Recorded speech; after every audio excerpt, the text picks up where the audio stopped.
So welcome back students. So in this video we will learn how to convert the temperature from one scale to other. जैसे Celsius में temperature दिया है उसको मैंने kelvin में convert करना है, वो हम कैसे करते हैं that we are going to study now. तो उसके लिए हम एक कॉमन सा फॉर्मूला यूज़ करते हैं. जैसे दो टेम्परेचर दिए हैं, एक जैसे मेरे पास मुझे दिया है कि 10 डिग्री सेल्सियस को कन्वर्ट करो केल्विन में. तो मैंने जो 10 डिग्री जो मेरे पास गिवन टेम्परेचर है, ये मेरे पास गिवन टेम्परेचर है, उसकी वैल्यू मैं यहाँ पे पुट कर दूंगा. एंड सेल्सियस का फंडामेंटल इंटरवल कितना था वो मैं टेबल में देख लेता हूँ. दैट इज 100 है. फंडामेंटल इंटरवल कितना होता है, इस वैल्यू में से इस वैल्यू को माइनस कर दो. That is UFP minus LFP. वो मेरे पास फंडामेंटल इंटरवल्स होते हैं, तो उसको भी मैं यहाँ पे पुट कर देता हूँ. That is 100. एंड LFP है जो, वो क्या है इसका 0 डिग्री सेल्सियस. सेल्सियस की केस में LFP कितना आता है, that also I will see from the table. That is 0. वो मैं यहाँ पे पुट कर लेता हूँ. तो ऐसे जो फॉर्मूलाज हैं उनको अगर मैं यूज़ करूँ, इससे मैं कन्वर्जेंस कर सकता हूँ between Celsius and other scales. तो इसकी एग्जांपल से आपको ज़्यादा अच्छे से समझ आएगा. Let us take an example. That is what is the value of 37 degree Celsius. 37 degree Celsius को मैंने अगर फ़ारेनहीट में बताना हो तो वो कितना होगा. उसके लिए व्हाट आई विल डू, मेरे पास गिवन टेम्परेचर इज़ 37, उसमें से उसका LFP कितना है टेबल में से देख लूँगा. सेल्सियस का LFP 0 होता है. पॉन जो फंडामेंटल इंटरवल है वो सभी में 100 ही होता है, तो एक केस में ही होता है, दैट इज़ फ़ारेनहीट के केस में. तो दैट इज़ 100 सेल्सियस के केस में फंडामेंटल इंटरवल 100 है. एंड नेक्स्ट इज इसको कन्वर्ट फ़ारेनहीट में करना है, तो फ़ारेनहीट वाला फार्मूला यहाँ से उठा लेंगे. That is F minus 32 upon 180. तो इस केस में अगर मैं देखूँ तो मेरे पास सारा भी कुछ दिए हुए हैं, ओनली F की वैल्यू निकालनी है. तो F की value how I will calculate, that is 37 minus 0 upon 100 is equal to F minus 32 upon 180.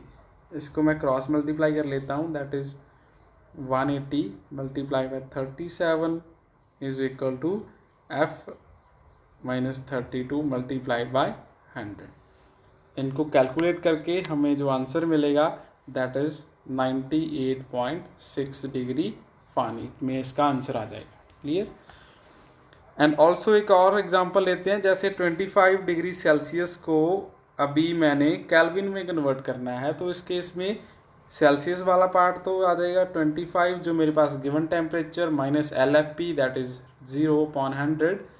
इस केस का केल्विन का क्या केस आता है, दैट इज़ जो मेरे पास जो केल्विन है माइनस जो इसका LFP होता है, दैट इज़ वो कितना था LFP 273 upon fundamental interval kelvin के कितने होते हैं 100.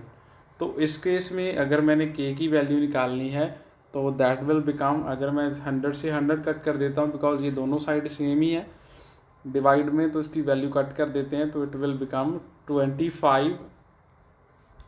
That is 25 is equal to that is K plus 273. That is here is minus जो हमारे फॉर्मूला में दिया हुआ है.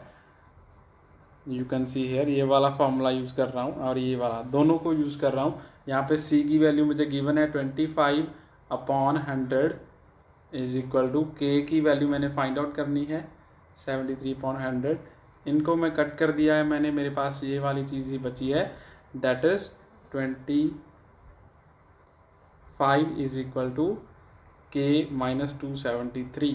अगर K की वैल्यू निकालनी है तो इसको मैं इधर ले आऊँगा. जब मैं इसको इक्वल टू के साइन के इधर लेके आता हूँ तो इसकी वैल्यू बन जाती है 25 plus 273 is equal to kelvins. तो जो मेरे पास वैल्यू आएगी that is 298 kelvins. That will be means to say 25 degree Celsius को 298 केल्विन अगर मैं लिखूं तो भी क्या होगा, सेम ही होगा. So in this way we convert from one value to other.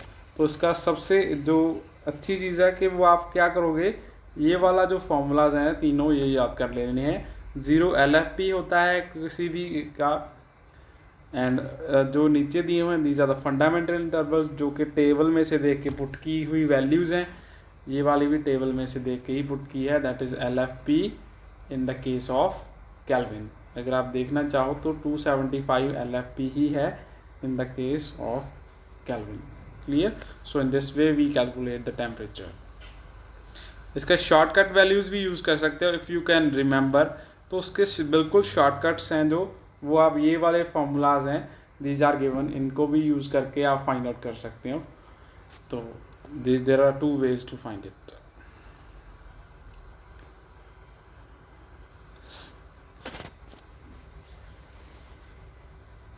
Next is the different types of thermometers. Thermometers were the devices जिनसे हम टेम्परेचर को मेज़र कर लेते हैं. तो there are basically 3 types of thermometers होते हैं. वन इज़ लेबॉर्ट्रीज़ में जो थर्मोमीटर यूज़ किया जाता है, एंड क्लिनिकल जो डॉक्टर यूज़ करते हैं, and third one is digital जो इसमें मरकरी नहीं होती, जिसमें ओनली एक चिप लगी होती है जिसकी वजह से we are getting the readings of the temperature directly. तो फर्स्ट इज़ लेबॉर्ट्री थर्मोमीटर. जो इसकी लेबॉर्ट्री थर्मोमीटर होता है वो ये साइज़ में भी बहुत बड़ा होता है as compare to the normal जो क्लिनिकल वाले यूज़ करते हैं. अगर वो क्लिनिकल का हम इतना सा यूज़ करते हैं जो थर्मोमीटर है, तो उसका जो लेंथ है बहुत बड़ी होती है as compare to the clinical thermometer. And जो इसमें मोस्टली जो होता है अल्कोहल या फिर मरकरी ही फिल की होती है जो लेबॉर्ट्री थर्मोमीटर होती है. एक और डिफरेंस होता है जैसे इसका साइज़ बड़ा है तो इसमें जो इंटरवल्स होते हैं ना टेम्परेचर के वो भी ज़्यादा होते हैं. That is from -10 degree Celsius से लेके 110 डिग्री सेल्सियस तक का टेम्परेचर मेज़र कर लेता है, जो कि बहुत बड़ी बात है कि -10 डिग्री सेल्सियस से लेके 110 डिग्री सेल्सियस तक का टेम्परेचर मेज़र करना is only done by the laboratory thermometer. Clear. And the next is the clinical thermometer. Clinical thermometers are used by the doctors to measure the temperature of the body. Body का temperature use करने के लिए हम use करते हैं. And जो इसकी intervals होते हैं ये टेम्परेचर ओनली एक शॉर्ट रेंज तक ही मेज़र कर सकता है, दैट इज़ 35 से 42, बिकॉज जो हमारी बॉडी का नॉर्मल टेम्परेचर है इसी लेवल में ही रहता है. So that is we use it in this case. जो रेंज है इसकी वो 35 से 42 तक का ही टेम्परेचर मेज़र कर सकता है. उससे ब्लो वाला भी यूज़ नहीं कर सकता, उससे ज़्यादा वाला टेम्परेचर भी मेज़र नहीं कर सकता. एंड आप देख रहे होंगे कि इसमें एक किंक भी दी हुई है. What is this kink? ये एक छोटा सा बेंड होता है in the capillary tube.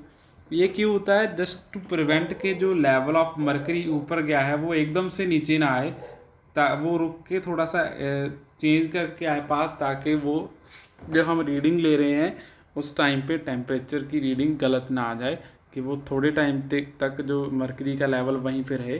That is why. Clear. वेराज इसको 35 की रेंज को हम अगर फ़ारेनहीट में देखें तो इतनी बनती है, दैट इज़ गिवन. जो हमारी बॉडी का नॉर्मल टेम्परेचर होता है दैट इज़ 37 डिग्री सेल्सियस. तो इसके आसपास ही जो है क्लिनिकल थर्मोमीटर की रेंज होती है. क्लियर.